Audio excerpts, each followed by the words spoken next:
नमस्कार दोस्तों, proud India के ब्लॉग में आपका स्वागत है। अजीजन बाई के जीवन की दास्तां मैं आपको सुना रही हूँ कि कैसे अंजुला अजीजन बाई बनी और फिर उन्हें एक बार फिर से मौका मिला अजीजन बाई से अंजुला बनने का। तो चलिए उनके इस सफ़र की कहानी मैं आपको सुनाती हूँ। अजीजन बाई के जीवन की दास्तां सुनने के बाद नाना साहब को लगा कि अजीजन बाई एक कुलीन परिवार से है और उन्होंने ये सब मजबूरी में किया है, तो उन्होंने उसे अपनी बहन मान लिया। अजीजन बाई को एक तलवार भेंट करते हुए उन्होंने उनसे राखी भी बंधवा ली। इसके बाद अजीजन फिर से अजीजन बाई से अंजुला बन गई। उसकी सैनिक टुकड़ी मस्तानी टोली में 25 सदस्य थी, जो सभी पुरानी तवायफें थी। अजीजन बाई ने उन सभी को अस्त्र शस्त्र, घुड़सवारी व बंदूक चलाने का प्रशिक्षण देकर अपनी सैनिक टुकड़ी मस्तानी टोली में शामिल कर लिया। अब अंजुला की मस्तानी टोली क्रांतिकारियों के साथ कंधे से कंधा मिलाकर अंग्रेजों का मुकाबला करने लगी। कानपुर में नाना साहब, राव साहब तथा तात्या टोपे क्रांति के नेतृत्व में 1 जून 1857 को क्रांतिकारियों की एक गुप्त बैठक आयोजित की, जिसमें शमसुद्दीन खां, सूबेदार टेका सिंह, अजीमुल्ला खां के अतिरिक्त अजीजन बेगम ने भी भाग लिया था। इस बैठक में सभी ने कसम खाई कि हम जब तक जिंदा हैं अंग्रेजी सत्ता के खिलाफ लड़ते रहेंगे और अब भारत से अंग्रेज सत्ता को समाप्त करके ही दम लेंगे।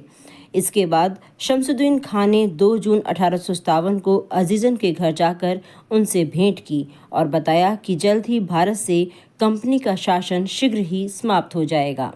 यह सुनकर वीरांगना अजीजन का हृदय कमल की भांति खिल उठा। इससे पता चलता है कि उसमें देशभक्ति की कितनी आग थी। वह तात्या टोपे से बहुत ही प्रभावित थी और उनके किस्से सुनकर उन्हीं का अनुसरण करने लगी। महाराजपुर की लड़ाई में अंजुला ने ही तात्या टोपे की जान बचाई और वहां से निकलने में उनकी मदद की थी। प्रथम स्वाधीनता संग्राम में विठुर के लंबे संघर्ष के समय अधिकतर क्रांतिकारी भूमिगत हो गए, तो अंजुला भी पुरुष वेश में जंगल में छुप गई। जब वह एक कुएं से पानी पी रही थी, तभी वहां कुछ अंग्रेज सैनिक वहां आ गए। अंग्रेजों ने उनके खुले बाल देखकर उन्हें पहचान लिया कि यह सैनिक के भेष में अजीजन बाई है।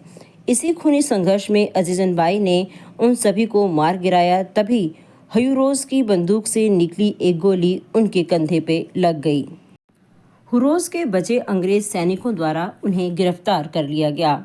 जब वह अंग्रेज अधिकारियों के सामने लाई गई, तो उनकी खूबसूरती और कला की इज्जत रखते हुए उन्हें मशवरा दिया गया कि वह सिर्फ यही बता देगी कि उन्होंने किसे मदद पहुंचाई है, तो उनके सभी गुनाह माफ़ किए जाएंगे और उन्हें शहर में रहने दिया जाएगा।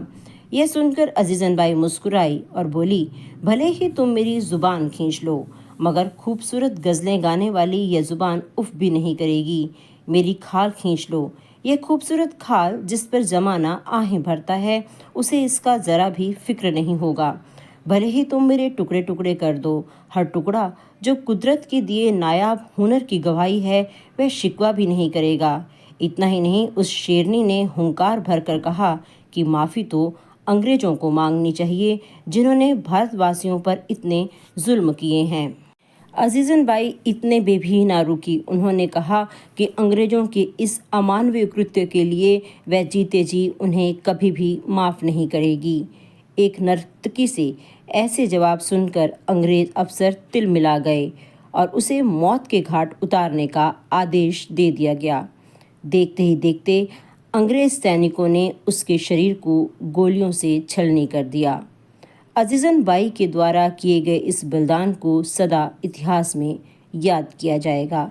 यह बड़े दुख की बात है कि आज भी ऐसे वीर लोगों के बलिदान को उनके व्यवसायों के रूप में तोलकर देखा जाता है, जबकि उनकी देशभक्ति अच्छे अच्छे देशभक्तों को भी लज्जित कर देती है। हमारा समाज आज भी उन्हें और उनके त्याग को स्वीकार करने के लिए तैयार नहीं है। फिर भी नारी समाज में उनका अपना खुद का एक आदरणीय स्थान है। जब जब वीर वीरांगनाओं की बात चलेगी, तो अजीजन बाई को हमेशा याद किया जाएगा।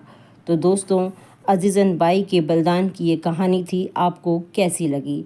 अगर अच्छी लगी है तो ज़्यादा से ज़्यादा लाइक और शेयर ज़रूर कीजिएगा, ताकि हर कोई अजीजन बाई के त्याग को जान सके। धन्यवाद वीडियो को अंत तक देखने के लिए।